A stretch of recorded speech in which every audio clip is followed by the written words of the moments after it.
یہ 18 نومبر 1986 کی بات ہے جب انڈین فوج نے براس ٹیک کے نام سے فوجی مشقیں شروع کیں اور اس مقصد کے لیے راجستھان میں پاکستانی سرحد کے قریب جمع ہو گئی۔ یہ مشقیں کتنی بڑی تھیں اور اس میں کتنی فوج حصہ لے رہی تھی؟ پروفیسر ارم خالد نے ایکسرسائز براس ٹیک کے بارے میں انڈیا کے سرکاری ذرائع کے حوالے سے اپنی تحقیقی مقالے میں لکھا ہے کہ دوسری جنگ عظیم کے بعد دنیا نے اس سے بڑی جنگی مشقیں نہیں دیکھی ہوں گی، بلکہ ایسی معلومات ایک انڈین دفاعی ویب میگزین ڈیفنس ایکس پی میں ایک انڈین مبصر کرن بیشٹ نے فراہم کی ہے۔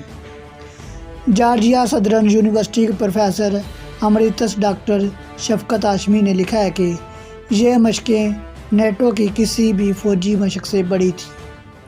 ان فوجی مشقوں کا منصوبہ کس مقصد سے بنایا گیا؟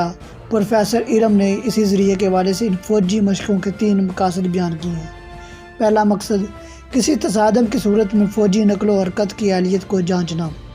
دوسرا یہ جاننا کہ تصادم کی صورت میں فوج لاجسٹک سپورٹ کی کتنی اہلیت رکھتی ہے۔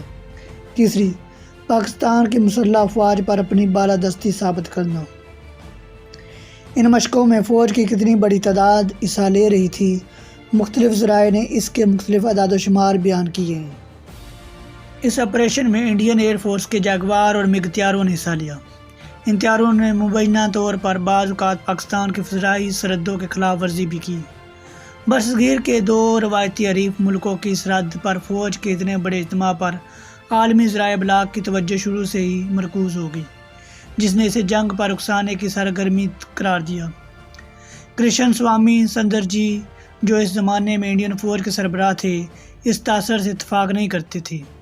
ان کا کہنا تھا یہ سرگرمی ہمیشہ سے ہی تربیتی مقاصد کے لیے تھی۔ پھر ان مشقوں کے بارے میں متضاد قسم کے تاثرات کیسے مضبوط ہوئے؟ وہ کہتے ہیں کہ اس سوال کا کوئی جواب ان کے پاس نہیں۔ کیا انڈین افواج اتنے بڑے پیمانے پر اتنے دور رس اثرات رکھنے والے یہ مشقیں حکومت کی اجازت سے کر رہی تھیں؟ انڈیا جیسے ملک میں یہ تصور بھی نہیں کیا جا سکتا کہ فوج حکومت کی اجازت کے بغیر کوئی قدم اٹھائے۔ یہ حقیقت اپنی جگہ، لیکن انڈیا کے ممتاز اور ریٹائرڈ فوجی کمانڈر پی این ہون کہتے ہیں کہ یہ مشقیں جن کے ذریعے پوری انڈین فوج حرکت میں آ چکی تھی اور اس کا 3/4 حصہ راجستھان کے صحرا میں وزیر اعظم راجیو گاندھی کے مطلع کیے بغیر موجود تھا۔ پی این ہون کا یہ انکشاف حیرت انگیز اور پراسرار ہے۔ اس سے کئی سوالات پیدا ہوتے ہیں۔ ان مشقوں کے بارے میں پاکستان کیا محسوس کرتا تھا؟ انڈین دفاعی مبصر لکھتے ہیں کہ سلامتی کے لیے خطرہ، یہی خطرہ تھا جس کے پیش نظر پاکستان نے اپنی آرمرڈ کور اور سدرن ایئر کمانڈ کو انڈین سرحد کے قریب تعینات کر دیا۔ پاکستان محسوس کرتا تھا کہ اس دوران میں اس کے ایٹمی تنصیبات پر بھی حملہ کیا جا سکتا ہے۔ اسی سبب سے حفاظتی انتظامات کو مزید سخت کر دیا گیا اور فوجی ہائی الرٹ جاری کر دیا گیا۔ پاکستان کے نقطہ نگاہ سے یہ مشقیں کیا مقصد رکھتی تھیں؟ اس سلسلے میں پاکستان کی مسلح افواج کے ایک محقق بریگیڈیئر ڈاکٹر محمد اسلم خان نیازی نے اپنے ایک تحقیقی مضمون میں لکھا ہے، سندر جی، انڈین فوج کے سربراہ یہ خواب دیکھتے تھے کہ وہ کس ماہر شمشیر زن کی طرح اپنا ماسٹر سٹروک کھولیں گے، پاکستان کو 2 حصوں کاٹ کر رکھ دیں گے اور انہیں اس صحرا میں کچل کر رکھ دینے میں کوئی دشواری نہیں ہوگی۔ اس طرح دونوں ملکوں کے درمیان 1947 سے طاقت کا جو توازن چلا آ رہا ہے وہ اس کا خاتمہ کر دیں گے۔ بریگیڈیئر اسلم کے اس خدشے کی تصدیق انسٹی ٹیوٹ آف پیس اینڈ کانفلکٹ نئی دہلی کے پروفیسر پی آر چاری کی ایک تحریر سے بھی ہوتی ہے۔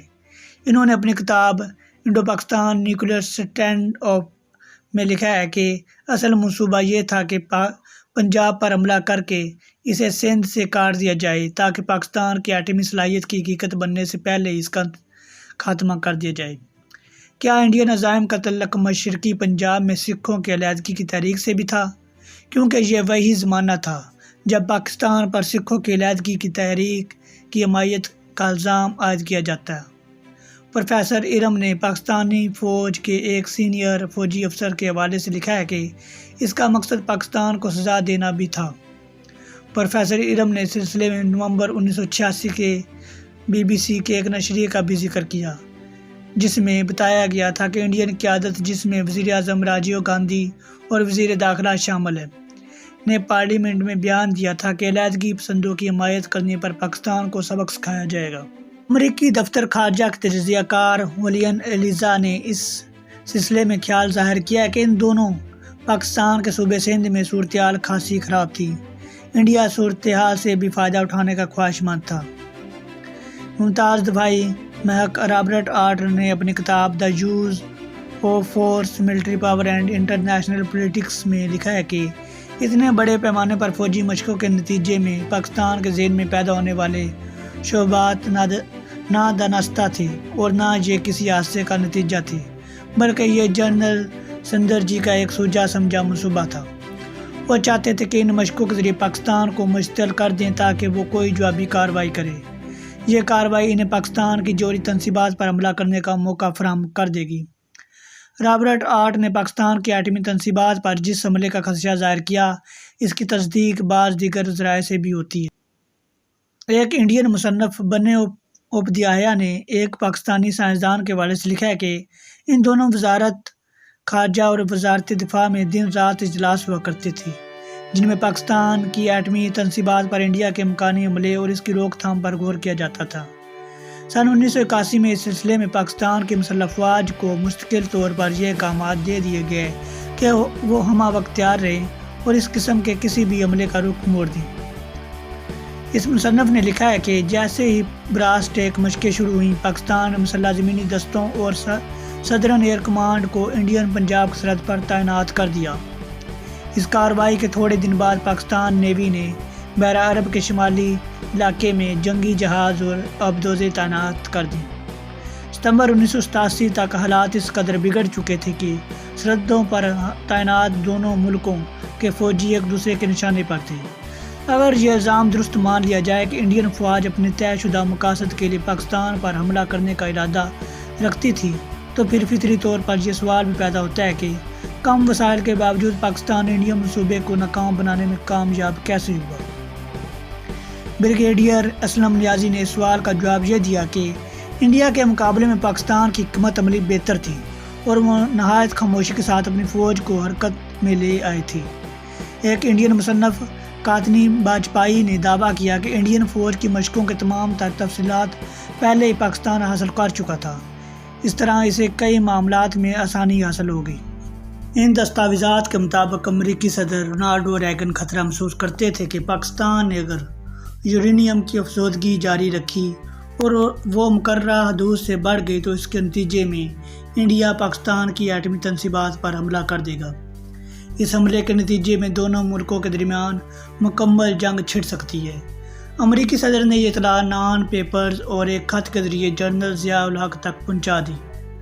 پاکستان میں یہ سنسنی ایک اور وجہ سے بھی پیدا ہوئی۔ پاکستان کے ایک انگریزی اخبار پاکستان ٹائمز میں وسط جنوری میں ایک خبر شائع ہوئی۔ خبر میں بتایا گیا تھا کہ انڈیا نے پاکستان سے مطالبہ کیا تھا کہ وہ پنجاب کے علاقوں میں انڈیا کے ساتھ لگنے والی سرحدوں سے اپنے فوجی ہٹا لے۔ پاکستان نے یہ فوج راجستھان میں پاکستانی سرحد کے ساتھ ملکہ علاقوں میں انڈین فوج کے غیر معمولی اجتماع کے بعد تعینات کی تھی۔ انڈیا کے اس مطالبے کے بعد کشیدگی میں مزید اضافہ ہو گیا اور یوں پاکستان کی بری اور فضائی افواج فوری طور پر ہائی الرٹ پر چلی گئی۔ کشیدگی میں مزید اضافہ ایک اور اطلاع نے کیا۔ سیاسی اور دفاعی امور کے ممتاز پاکستانی ماہر ڈاکٹر حسن عسکری رضوی نے لندن سے شائع ہونے والی کتاب Pakistan and geostrategic environment میں اس اطلاع کا ذکر کیا۔ ڈاکٹر رضوی کے مطابق جنرل سندرجی نے حکومت کو تجویز پیش کی تھی کہ مشقوں کے دوران ایٹمی میزائل بھی استعمال کیے جائیں۔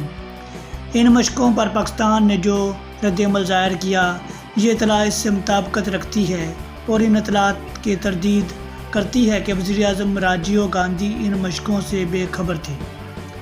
راجیو گاندھی کا بے خبر ہونا اس لیے بھی قرین حقیقت نظر نہیں آتا کیونکہ وزارت عظمیٰ کے ساتھ ساتھ وزارت دفاع کا محکمہ بھی ان کے پاس تھا۔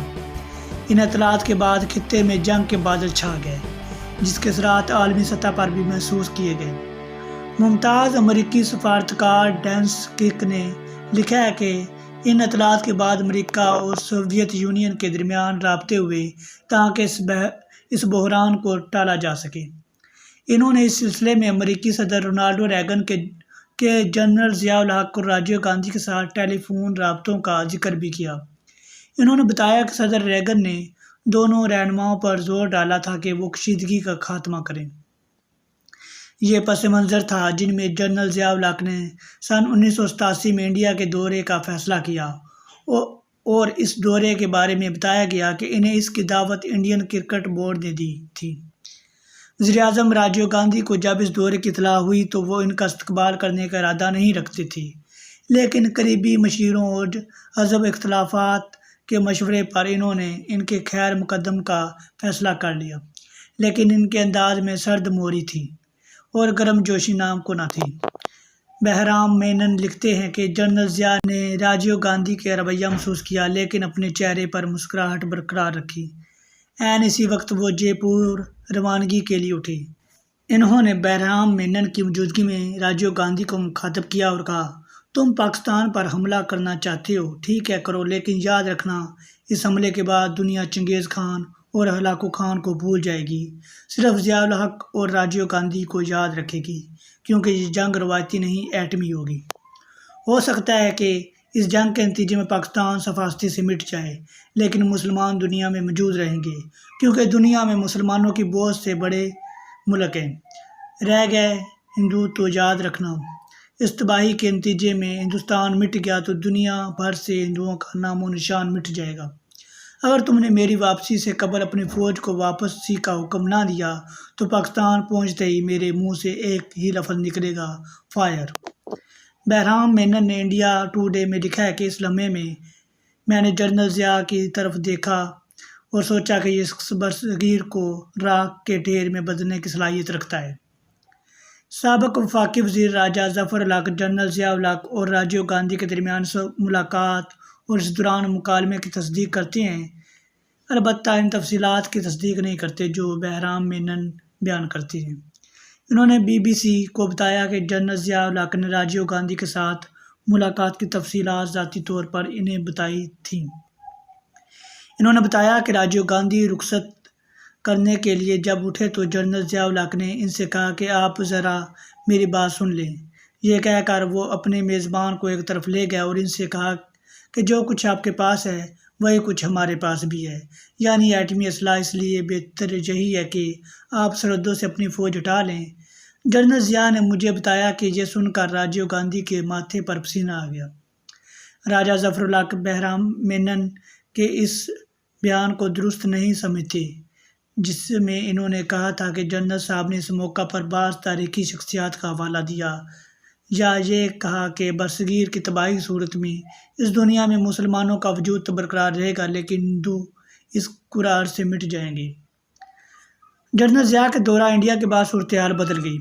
27 فروری کو انڈیا کا سرکاری وفد اسلام آباد پہنچ گیا۔ ان مذاکرات کے نتیجے میں دونوں ملکوں کے درمیان معاہدہ طے پا گیا۔ اس معاہدے کے نتیجے میں پاکستان اور انڈیا کی افواج کشیدگی سے پہلے کی پوزیشن پر چلے گئیں۔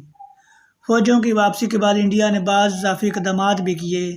بیرونی صحافیوں اور سفارتکاروں کو راجستھان کے دورے پر مدعو کیا گیا تاکہ انہیں بتایا جا سکے کہ انڈیا جارحیت کا کوئی ارادہ نہیں رکھتا تھا۔ پاکستان کے فوجی حکمران کے اس غیر معمولی دورے کے بارے میں امریکی اخبار واشنگٹن پوسٹ کے نمائندے رچرڈ ونٹراب نے ایک دلچسپ رپورٹ لکھی۔ انہوں نے لکھا کہ ایک ایسے وقت میں جب پاکستان اور انڈیا کے مسلح افواج سرحدوں پر آنکھوں میں آنکھیں ڈالے کھڑی ہیں، پاکستان کے صدر جنرل محمد ضیاء الحق 68 رکن وفد کے ساتھ انڈیا پہنچ گئے۔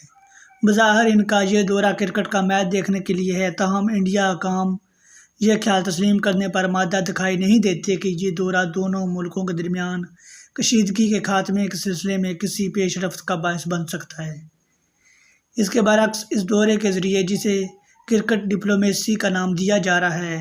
پاکستان انڈیا پر سفارتی سبقت حاصل کرتا دکھائی دیتا ہے۔